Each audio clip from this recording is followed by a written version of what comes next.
So my company is called GrowYourAgency.com, and it's not called Grow Your Advertising Agency. And the reason that is because we work with agency owners who do email marketing, who do web design, who do PR, who do advertising, sort of a whole range, because as many of you guys know, myself and my team are some of the best in the world when it comes to advertising. Myself and my team know how to run an agency better than anyone else. But the core principles you can kind of duplicate across multiple different industries. We have, just the other day, we had someone join who's making $40,000 a month with her graphic design agency. It's Grow Your Agency. It's not Grow Your Advertising Agency. And more so than that, we have people who come from a traditional background. As many of you guys know, or should know, Kieran was, it's not like he was some crappy little intern. He was the head honcho. Like, he was the boss at an agency doing £400,000 a month. Like, he ran the agency. Like, as I said, he was the top of the top. They had clients like LG and LG, Unilever, et cetera, et cetera. And he comes from a traditional marketing background and perspective where you're on call for 24 hours to your clients. If a client calls you, you pick up, and in order to sign a client, you have to go to 6 to 10 different dinners. You have to probably spend, in the space of those 10 interactions, 400 pounds on wine, just in order to sign a client. And, we've got another example here where we've got one of my students, and she's an incredible, incredible woman, very, very smart. She comes from a traditional marketing background. And it's funny, she mentioned something. She goes, it felt almost as if I was doing something wrong by doing a one-call close. She felt, she was like, this is so weird to me. It almost feels like a robbery after, years and years of being in the traditional marketing space. So, I don't want to babble on anymore. I'm just going to go ahead and roll this. As I said, it's very, very, very interesting. So, incredible, incredible interview with Denise. And I'll let the clip roll. So, ladies and gentlemen, welcome to another student interview. We are joined today with a very, very, very impressive woman. You've been absolutely killing it in the community. I wanted to get you on a student interview because obviously the success that you've had, very interesting, the background that you come from. It, as we talked about off camera, it kind of mirrors that of Kieran. And I firsthand watched someone go from, managing 400,000 pounds a month in retainers, and being an expert in the world of marketing, but in two very different worlds. In the same way that if you threw me into a world that Kieran was at, I'd probably, would have no idea what I'm doing. So I think, that could have definitely been a shock to your system, kind of coming into more direct response marketing world. But anyways, I'm kind of getting ahead of myself. Do you want to introduce yourself, where you're from, how you found the program, and or how you kind of came into contact with the program, and clients you work with, et cetera, et cetera? So I'm Turkish born and raised, but then I went to the States for college, and I ended up staying there for a long time, over 10 years, where I only worked in advertising. So even starting my internship at 19 years old, I was in agencies my whole life. I didn't know any other life. I worked in big agencies, small agencies, always digital. So some interactive, but always digital. And one of the biggest roles I had was McCann, Istanbul, creating the digital department with the team and then growing it. And we had a huge, huge revenue bringing department. Like, at the time, the average for global agencies to bring digital revenue was around 10 to 15%. Our digital revenue was almost 38%. So it was huge. It was very successful. But then agency life is very tiring. I mean, you don't have nights, you don't have weekends, it's like 24/7, you're on call basically. So when I heard you first time say, oh, my phone is off and I'm not available, I'm like, that's not possible. How can you not be available? You're a slave to your clients. That's what agency life is about, that I know of. So after the agency life, which is still before I met your channel and your program, I went into e-commerce, different variations of e-commerce. I learned e-commerce with drop shipping, but then I moved on to actual, inventory holding, e-commerce brands and stuff. which is still existence. I still have a brand with my partners that we're expanding to the US and Europe because it's become successful over the course of last year. But then I always found your channel about a year ago. I found out about you, and I like the content. I mean, there is a huge age difference. You know, you're much younger than me, and I even mentioned that in the Instagram messaging that we had. I'm closer to your mom's age than yours. But I've learned one thing, which is, you know, rules don't really mean anything. I mean, according to the rules, I can't learn much from you, right? Because you're much younger, you have less life experience, but it's not about the rules. I mean, rules don't mean anything. Rules are just made up by people, you know? So I continue to watch it all the time. I talk to my friends about the channel and my partners, and they're like, this 19-year-old again you're talking about? What did he say this time? I'm like, okay. So about 2-3 months ago, I decided to join the program because we ended up actually having a few clients in Turkey that kind of grew organically because we know e-commerce. So clients come to us and then they get results and then they refer us to other brands and stuff. And I really want to be able to get higher paying clients, to be perfectly honest and blunt about it, you know, because the region we're in, Turkey, the currency is kind of weak. So it makes much more sense to get clients from the US or Western Europe or whatever. So that was the main reason I joined the course, which was actually, that was the main reason. But then, like I told you before, the copywriting piece, that section was very, I mean, to me, it's very valuable section. You know, it's not something that you watch one time and you're like, okay, I'm done with that. Like, I'll go back to that one.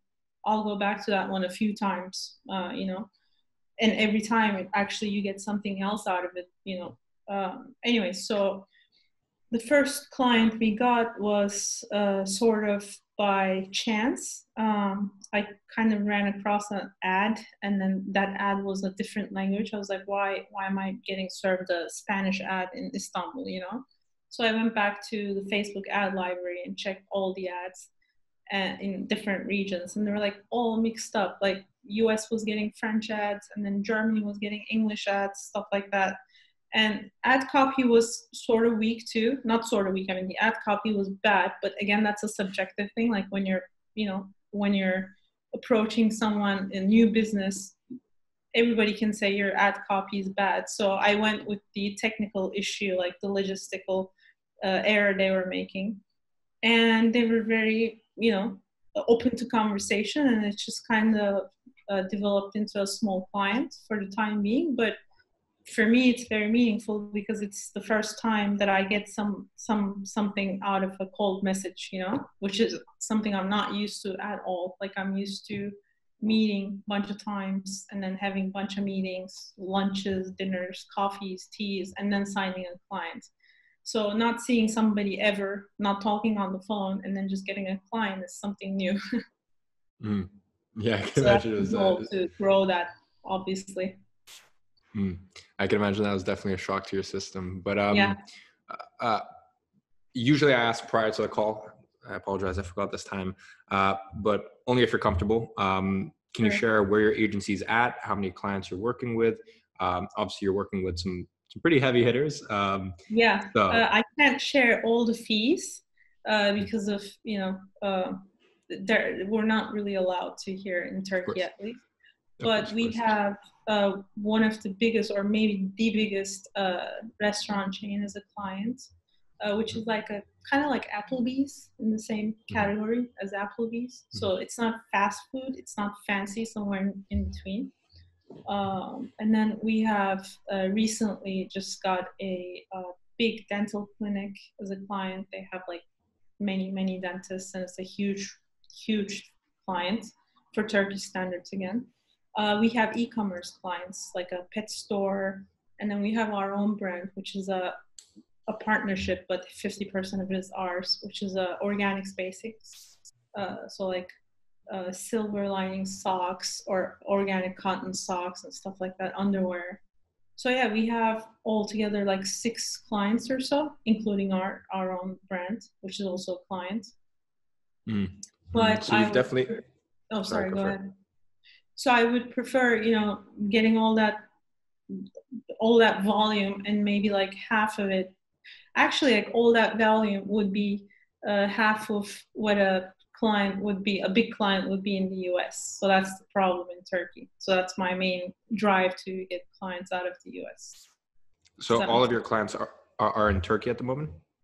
No, so the new one is in the US after your course, but the rest of them are in Turkey. Yeah. Mm-hmm. So initially, that was the main pain point that you had going into Agency Incubator, is the clients you had were in Turkey, and you wanted to. So I know that some are, obviously, without disclosing too much, I know some are in whale territory. So obviously, as you said, the ones you have in Turkey, for that same volume, you'd rather just have one of these big ones. Yeah, so the volume of 4 or 5 big clients in Turkey would be maybe like a whale and a half a whale in the US, something like that. Does that make sense? Yeah, of course. Yeah, because it's like $1 is almost 5 Turkish lira, and labor is much cheaper in Turkey, and this is a service-based, it's a service, so it's calculated by labor. So did you have some limiting beliefs around, number one, being able to sign clients remotely? Number two, being able to do it in either, for example, that last client you signed, was that a 1-call or a 2-call close? Well, many messaging and then 1 call. Yeah. That's still a 1-call close. Yeah. I mean, it feels almost illegal to get clients that way.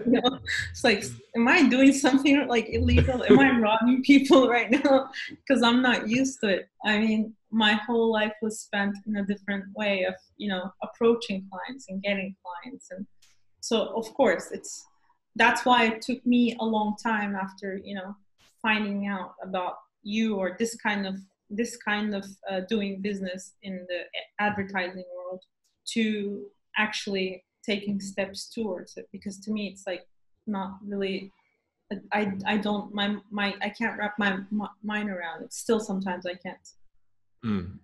So of all of the tools in your arsenal so far, in terms of outreach, what's worked best for you? What do you feel most comfortable with? Okay, so I don't have enough data to tell you what's worked best yet, because it's only been like a week or 10 days since I've started outreach. But what I feel comfortable with, actually providing value when I approach somebody. I understand that it's a numbers game. So like, if you end up sending 1,000 cold messages, then you'll get a percentage of it back as a client. But that's not something I feel comfortable with. So I actually make a list of I make a list of brands that I'd like to work with, like things I'm passionate about. And then 2, I make a list of brands that I think I can get my hands on. So they're like medium size, and they're not doing such good work maybe, or I see a mistake they're making. Then I make a list of those, and I approach those, and I try to provide some value in the first message. Understood. So Denise, my question is, or my next question is, what does your dream agency look like?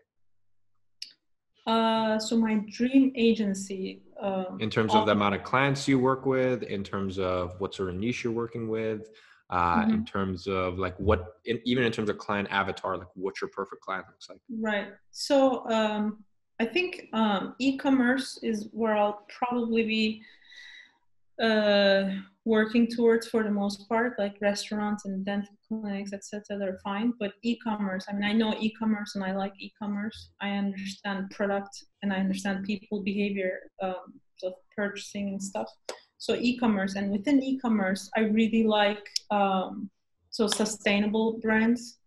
I like eco-friendly brands, and brands that are close to things that I like swimming, surfing, sailing, that kind of thing. Like any brand that's related to that, it doesn't feel like work to me. Like I actually enjoy spending time doing that stuff. So those kind of brands. And as far as clients in the US or clients in the higher paying countries, and location independent, so clients that don't want to meet all the time, that don't want to talk on the phone all the time, that would be my dream portfolio of clients. And that's definitely very, very different from the world that you come from initially. So, yeah. and because I still love, like, even to this day, I still love talking to Kieran about like the inefficiencies in like your standard agency. Can you maybe just shed some light on, like, because not only do you have experience working with one agency, you have experience working with multiple agencies. Like, what are just some of the things that now looking back, you look at and you're like, number one, that was so inefficient. Number two, that there was no point to that. Like, anything along those lines. So the only advantage that I can think of till this day of over a large, big agency versus a small shop, like our ecosystems type of thing, is in a large agency that if your contact person is sick or ends up like dying or something, you have somebody within the next 5 minutes that can take over and do your work. That's the only advantage, right? So other than that, like, you have a big name and you have some famous creative director somewhere in New York or London, but your average client, even your large client, doesn't have access to that kind of brain power on a daily basis, right? Maybe during the pitch proposal, you get to see them and they like say some stuff that to excite you, and then they sign you on, and then you don't see those people anymore. You're stuck with juniors and interns for the most part. Or you have to have a huge budget where you have a dedicated team that works. So you have a strategist, you have an art director, you have a copywriter, and those people are literally working for your brand, which, I mean, hardly ever happens. Even when that happens, still those people end up working on other brands on the side too. So other than, some backup plan kind of added value, there is no other added value I can think of. And you mentioned earlier that you would hear me talking about, the fact that I only turn on my phone around like 12:45, 1. If clients Slack me, I just don't, like, for me, the way I see it is, if you get a response within 24 hours, that is a respectful time frame. If clients don't ever expect anything less. To be honest, even if I don't respond after 48 hours, most of the time, either Danny or Kieran will chip in anyway, so there's no issues there. And I don't know, when you're getting clients results, to be honest, there's so much that goes out the window that they just don't really care about. Right. But my question to you is, have you managed to put some boundaries in place? Are there some that you're still struggling with?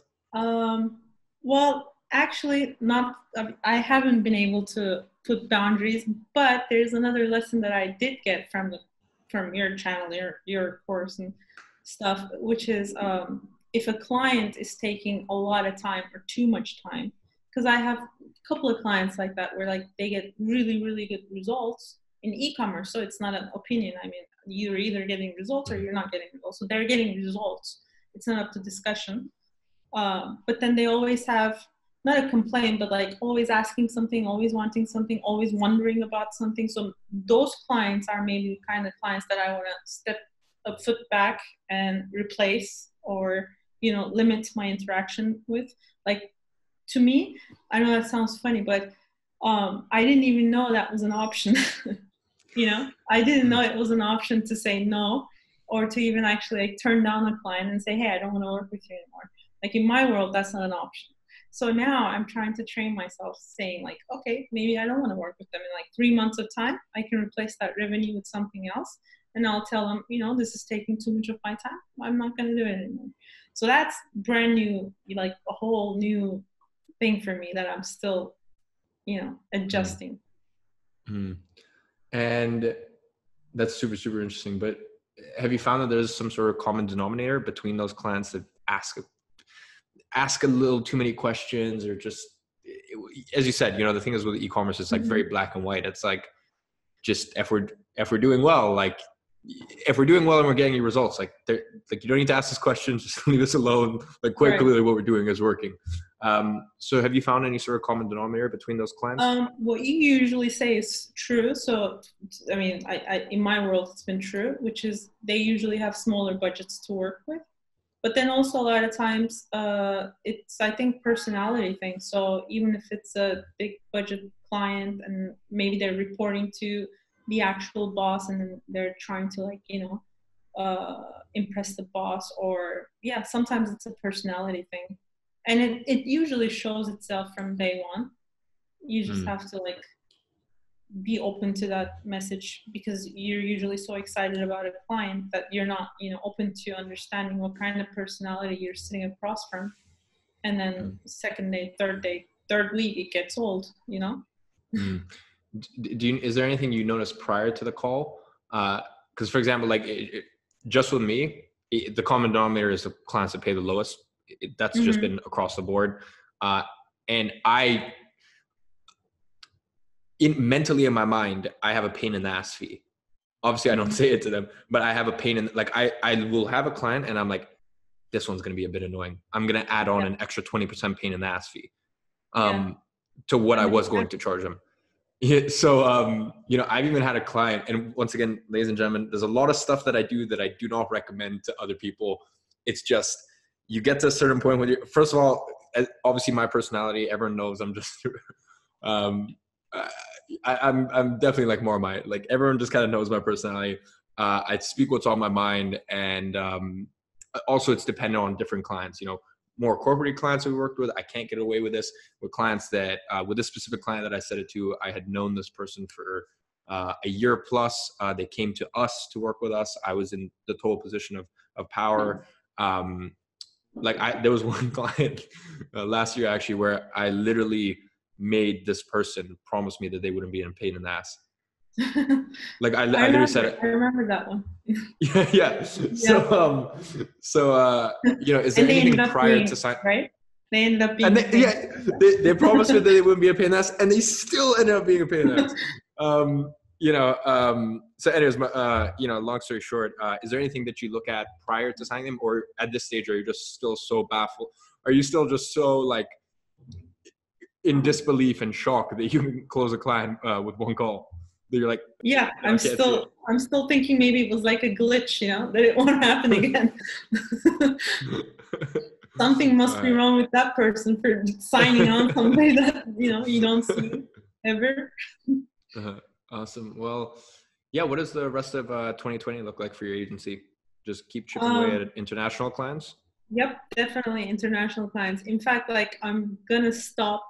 I'm gonna make an active intention to stop myself from trying to get clients here, because it's easier, and I know, and it happens, somebody refers to somebody and they end up coming on board, but then it takes so much of your time that you can't focus on what you want to do. So I'm definitely going to focus on what I want to do. I've been doing that for the last 10 days or so I'm just going to keep doing that.